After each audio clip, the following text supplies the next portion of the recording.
नमस्कार दोस्तों, मैं अजीत कुमार मिश्रा और आपको मैं बताना चाहूंगा कि मध्य प्रदेश एसआई का नोटिफिकेशन आ चुका है, जिसकी आवेदन भरने की तिथि 1 अगस्त 2017 से चालू हो जाएगी और आवेदन भरने की जो अंतिम तिथि है वो है 30 अगस्त 2017।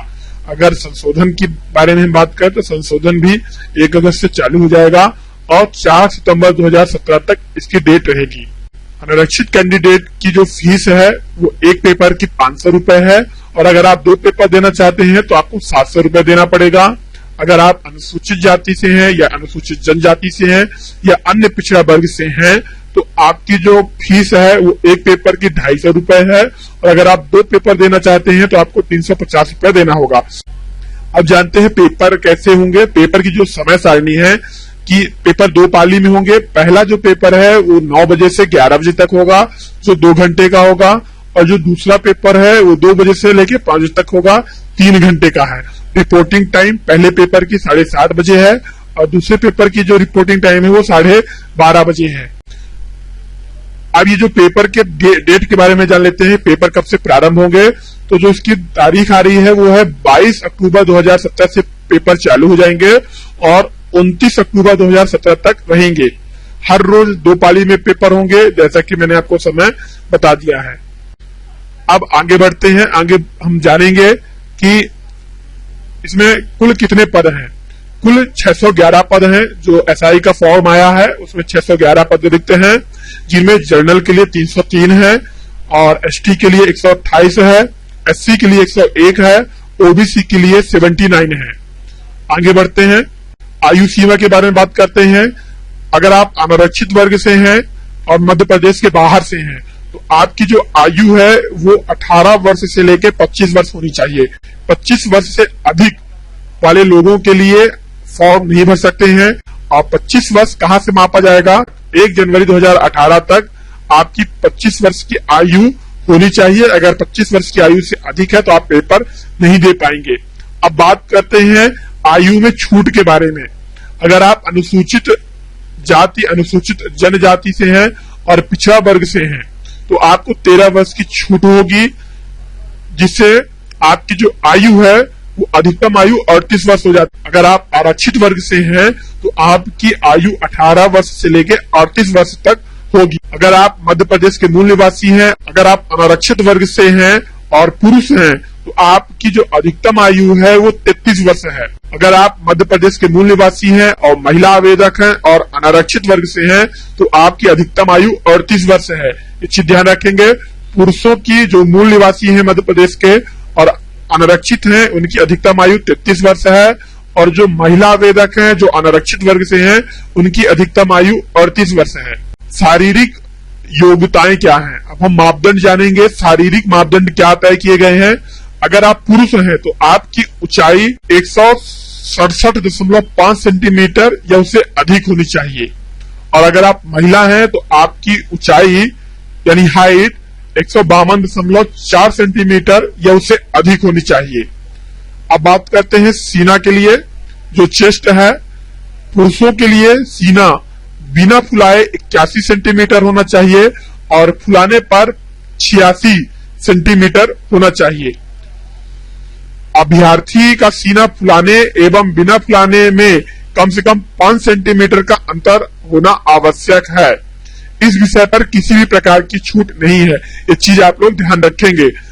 81 सेंटीमीटर आपका बिना फुलाए होना चाहिए और 86 फुलाने पर होना चाहिए।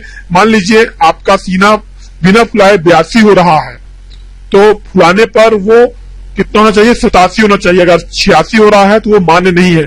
यहाँ पर आपको एक बार बता दें, बिना फुलाए और फुलाए दोनों में 5 सेंटीमीटर का अंतर होना चाहिए और इस विषय पर किसी भी प्रकार की कोई छूट नहीं है। जो कैंडिडेट हैं वो शारीरिक रूप से किसी भी प्रकार के अपंग नहीं होने चाहिए और किसी भी प्रकार का कोई दृष्टि दोष नहीं होना चाहिए और मेडिकली फिट होना चाहिए। अब जानते हैं शैक्षणिक योग्यताओं के बारे में। सूबेदार के लिए जो शैक्षणिक योग्यता मांगा गया है वो है शासन द्वारा मान्यता प्राप्त विश्वविद्यालय से स्नातक की उपाधि या उसके समतुल्य होना चाहिए। अगर आप उप निरीक्षक के लिए फॉर्म भर रहे हैं और अतकनीकी पद के लिए भर रहे हैं तो किसी भी मान्यता प्राप्त विश्वविद्यालय से स्नातक की उपाधि या उसके समतुल आपको कोई कोर्स होना चाहिए। और अगर आप तकनीकी पद के लिए भर रहे हैं तो जिस तकनीकी पद के लिए आप भर रहे हैं उससे संबंधित आपके पास कम से कम 3 वर्ष का डिप्लोमा, इंजीनियरिंग में 3 वर्ष का डिप्लोमा होना चाहिए। सूबेदार और उप निरीक्षक के चयन परीक्षा के लिए 3 चरण संपन्न कराए जाएंगे। जो पहला चरण है उसमें लिखित परीक्षा होगी, ध्यान रखेंगे, ठीक है। पहले चरण में रिटन एग्जाम होगा, दूसरे चरण में आपका फिजिकल टेस्ट होगा और तीसरे स्टेप में आपका इंटरव्यू होगा। इस चीज का आप ध्यान रखेंगे। प्रथम चरण में जो लिखित परीक्षा होगी, पहली पाली में 2 घंटे का पेपर होगा जिसका अधिकतम अंक 100 नंबर का होगा। और ये जो पेपर होगा वो तकनीकी क्षेत्र का होगा जिसमें विज्ञान से प्रश्न पूछे जाएंगे जो कि गणित, भौतिक शास्त्र और रसायन शास्त्र से संबंधित होंगे। द्वितीय पाली में जो पेपर होगा वो तकनीकी और अतकनीकी दोनों के लिए होगा। इसका जो इसकी जो समय अवधि है वो 3 घंटे की होगी और इसका अधिकतम अंक 200 का होगा। इसमें जो प्रश्न आएंगे वो हिंदी का आएगा, अंग्रेजी का आएगा और सामान्य ज्ञान का आएगा।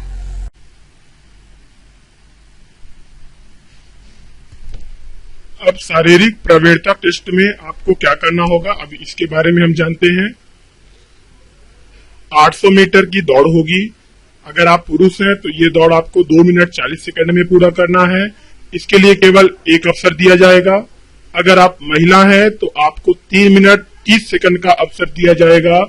और अगर आप भूतपूर्व सैनिक हैं तो आपको 3 मिनट 15 सेकंड का मौका दिया जाएगा। लंबी कूद भी होगी। लंबी कूद में अगर आप पुरुष हैं तो आपको 13 फीट कूदना होगा। अगर आप महिला हैं तो आपको 10 फीट कूदना होगा। अगर आप भूतपूर्व सैनिक हैं तो आपको 10 फीट कूदना होगा। शारीरिक प्रवीणता टेस्ट का जो तीसरा स्टेप है उसमें आपको गोला फेंकना होगा। अगर आप पुरुष हैं तो आपको 19 फीट गोला फेंकना होगा। 3 अवसर दिए जाएंगे और गोले का जो वजन होगा वो 7.260 किलोग्राम होगा। अगर आप महिला हैं तो आपको 15 फीट गोला फेंकना है। आपके लिए भी 3 अवसर दिए जाएंगे और गोले का वजन 4 किलोग्राम होगा। अगर आप भूतपूर्व सैनिक हैं तो 15 फीट गोला फेंकना होगा। गोले का जो वजन है वो 2.260 किलोग्राम होगा और भूतपूर्व सैनिकों के लिए भी 3 अवसर दिए जाएंगे। साक्षात्कार में परीक्षा में सफल रहने वाले अभ्यर्थियों का इंटरव्यू राज्य शासन द्वारा गठित चयन समिति द्वारा लिया जाएगा जिसका आयोजन पुलिस विभाग करेगा। साक्षात्कार हेतु अधिकतम 10 अंक होंगे। आरक्षित श्रेणी के उम्मीदवारों को शारीरिक प्रवीणता परीक्षा और इंटरव्यू के लिए मध्य प्रदेश शासन के प्रचलित नियमों के अनुसार यात्रा भत्ता देय होगा। परीक्षा परिणाम मध्य प्रदेश व्यापम की वेबसाइट पर अपलोड होंगे जिसका URL है www.vyapam.nic.in, जिसका नाम बदलकर अब प्रोफेशनल एग्जामिनेशन बोर्ड कर दिया गया है।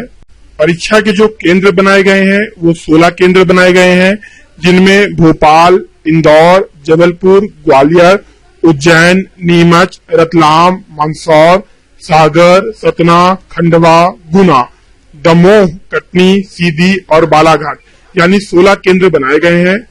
इसी के साथ दोस्तों हमने सभी महत्वपूर्ण सूचना SI से संबंधित आपको दे दी है।